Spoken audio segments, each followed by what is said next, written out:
আমি বড়জোরে অনুরোধ করব আমাদের মাননীয়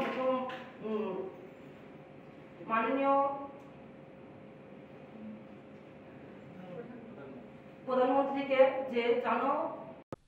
रेखा जी नमस्कार। नमस्कार प्रधानमंत्री जी, आपका बहुत धन्यवाद। सवार प्रथमे अपना के शुभेच्छा जानाई। आप एक बड़ा दायित्व निभाने जा रही है, इस समय कैसा लग रहा है? बहुत अच्छा लग रहा है और आपका हाथ मेरे सर पे है। मेरा संदेश कली का माँ बहन के सर पे आपका हाथ, आप तो हमारे लिए भगवान समान है। लग रहा है राम जी हमारा साथ है और राम जी का हाथ हमारा सर पे है। ऐसा है, इन माताओं बहनों का हाथ मेरे सर पे है। रेखा जी, मुझे आपका मैसेज मिला था। मैं यथासंभव कोशिश करता हूं कि बीजेपी कार्यकर्ताओं से बात करता रहूं। मैं जानता हूं आप बंगाल की विपरीत राजनीतिक परिस्थितियों में प्रचार कर रही हैं।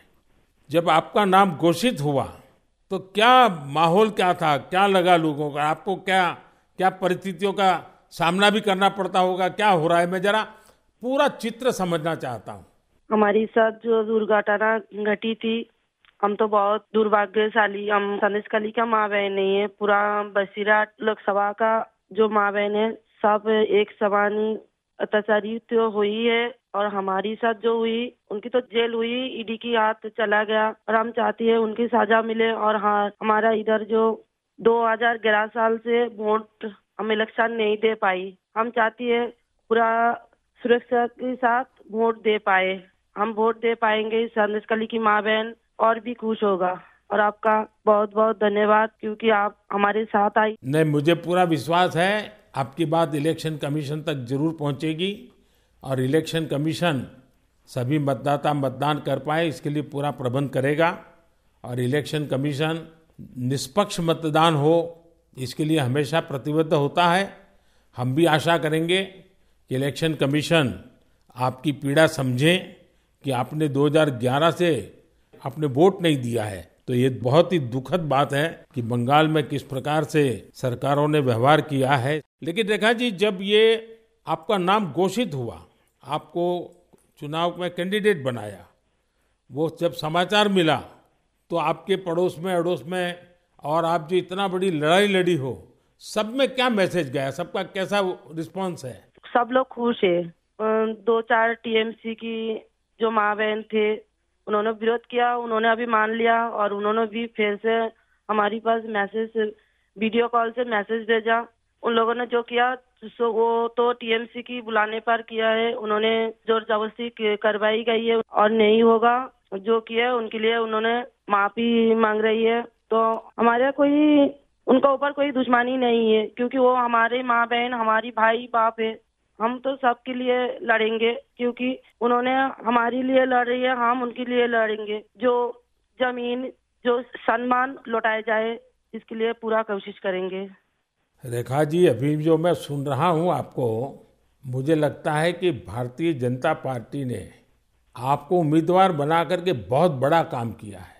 क्योंकि राजनीति में बहुत कम लोग ऐसे होते हैं जो ये कहेंगे कि जिसने आपका विरोध किया उसका भी भला हो। और मैं सुन रहा हूं अभी तो आप चुनाव के मैदान में उतरी हो और आप कह रही हो कि टीएमसी के जिन लोगों ने मेरे खिलाफ किया है उनका भी अन्याय के खिलाफ मैं लड़ूंगी। ये आप बहुत बड़ी बात बता रही हो। और मैं सच बताता हूँ, देश जब जानेगा कि रेखा पात्रा इस विचार के रखती हैं और सारा देश आप पर गर्व करेगा। मुझे बहुत अच्छा लगा आपके विचार सुन करके। रेखा जी, मुझे पता लगा है कि बसीरहाट में जनता, विशेष रूप से महिलाएं, ये आपको बहुत स्नेह दे रही हैं। और अब जब चुनाव के मैदान में उतरी हैं तो अब क्या वातावरण है? उनकी घर की बेटी हूँ मैं और उन्होंने मुझे चाहती है, ये सुनकर बहुत खुश हूँ मैं। और इलेक्शन पे उतर के हमें लग रहा है उनका पूरा सपोर्ट मिलेगा मुझे। और उन्होंने जब पूरा सपोर्ट करेंगे तब ना हम उनके लिए और भी कुछ कर पाएंगे। और हम भी गरीब घर की लड़की हूँ, किसी की घर की बेटी बहू हूँ। तो यही बोलूंगा, मेरे पति भी तमिलनाडु, चेन्नई उधर काम करती है। हमारा फैमिली में बहुत दुख, बहुत परिश्रम करके उनका हमारा संसार चलती है। तो हम चाहेंगे सबके लिए कुछ ऐसे करेंगे जो बाहर ना जाना पड़े, सबको इधर कंपनी मिले, इधर काम करे और हमारा इधर से बंगाल से बाहर ना जाना पड़े, इसलिए हम पूरा कोशिश करेंगे। आपका ये जो आत्मविश्वास है ना, आप जरूर दिल्ली पहुंचोगी और आप जरूर चुनाव जीत करके आओगी। रेखा जी, संदेश खाली में आपने इतनी बड़ी लड़ाई लड़ी है। आप एक प्रकार से शक्ति स्वरूपा है। आपने इतने ताकतवर लोगों को जेल भेज दिया। आपको अंदाजा है कि आपने कितने बड़े साहस का काम किया है। हमारा संदेश खाली की माँ बहन की पूरा सपोर्ट थी, इसलिए हम ये कर पाए सब, और उनकी सपोर्ट से आगे भी रास्ता चलेंगे हम, और उनकी साथ लेकर चलेंगे ये रास्ते। हम राम जी की तरह एक भाई एक बाप हमारी मिला है, तो हम आपका छोटे बेटी की तरह हमारा साथ रहेगा। रेखा जी, हम सब मिल करके माताओं बहनों के सम्मान के लिए, और सिर्फ बसीरहाट नहीं, पूरे बंगाल के लिए, वहाँ के सम्मान के लिए, वहाँ के गौरव के लिए हमारी ये लड़ाई है। और आप तो एक मेहनत कश परिवार से हैं, बहुत मजदूरी करके गुजारा करती हैं, और इतना बड़ा सार्वजनिक जीवन का जिम्मा मिला है। बहुत बड़ा अंतर आया होगा, लेकिन मैं आपको विश्वास दिलाता हूँ कि मैं पूरी तरह आप लोगों के साथ रहूँगा। व्यक्तिगत रूप से भी मैं आप सबकी चिंता करूँगा। रेखा जी, मुझे बहुत अच्छा लगा आपसे बात करके, और आपका जो उत्साह देख रहा हूँ वो मुझे बहुत प्रसन्नता हो रही है कि बंगाल तो शक्ति पूजा की भूमि है, दुर्गा पूजा की भूमि है, और आप उसी शक्ति का पर्याय है।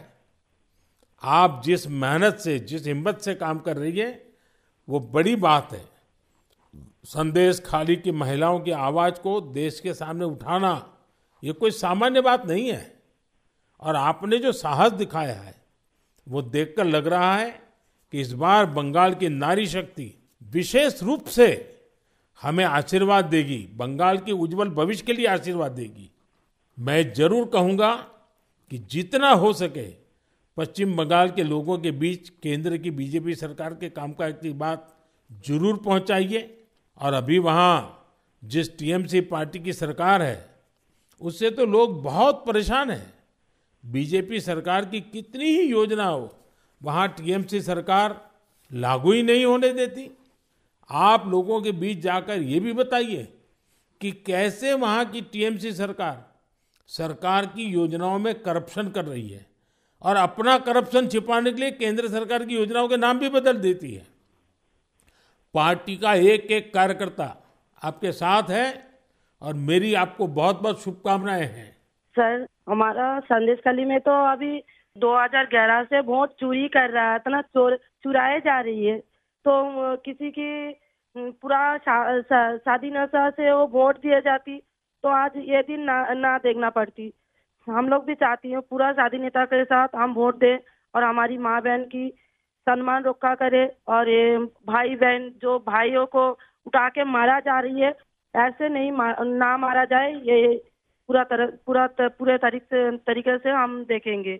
और जो भाइयों को मारा जा रही है वो सिर्फ उनकी बेटा नहीं है, उनकी भाई नहीं है, वो मेरा भी भाई है और मेरा भी बेटा समान है। हम ये पूरे तरह से देखेंगे, उनके साथ ऐसे दुर्घटना फिर से ना घटे। हम उनके साथ रह के ये लड़ाई उनकी घर घर तक पहुंच देंगे। आपकी ये जो हिम्मत है ना, ईश्वर भी आपके साथ रहेगा। आप हर नागरिक की सुरक्षा की जो चिंता कर रही है, हर नारी के सम्मान की जो चिंता कर रही है, वो एक लोक प्रतिनिधि बनने के सर्वगुण आपके अंदर है। भले आप गरीब परिवार से हैं। चलिए रेखा जी, मेरी बहुत शुभकामनाएं आपको, हिम्मत के साथ आगे बढ़िए। बहुत बहुत धन्यवाद। धन्यवाद। বাবার বাড়ি গ্রাম বোগডাপুর খুলনা সংস্কারী জেলা এর পরে কিন্তু ওটা বোগডাপুর।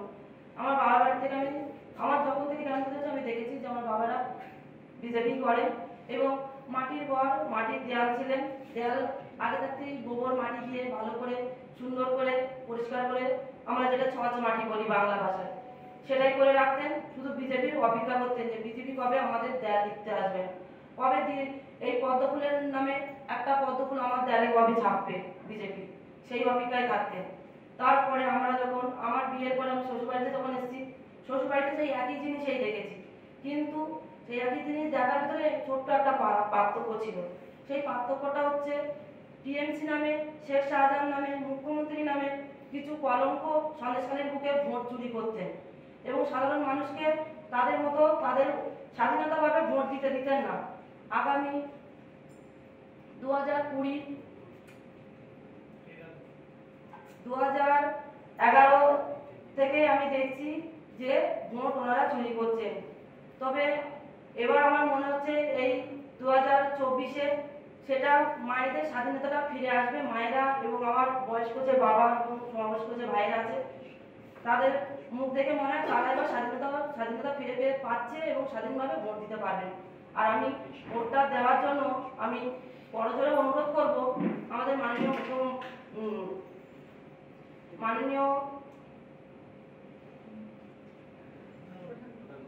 প্রধানমন্ত্রীকে যে যেন আমার মা বোনেরা এবং ভাইরা সুস্থভাবে ভোট দিতে পারে সেই দিকটা দেখার জন্য।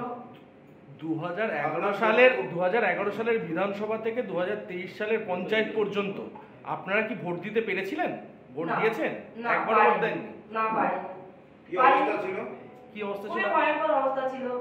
ভোট দিতে যেতে হতো না, যে গায়ে চলে যেত ভোট দিতে তার হয় মেরে দেওয়া। আপনি কি ভোট দিতে পেরেছিলেন? আপনি না, আমি ভোট দিতে পারিনি, কেননা আমার বাড়িতে আমার স্বামী ভোট দেওয়ার জন্য একটু জোর করেছিলেন, মানে আমার স্বামীকে মারা হয়েছিল।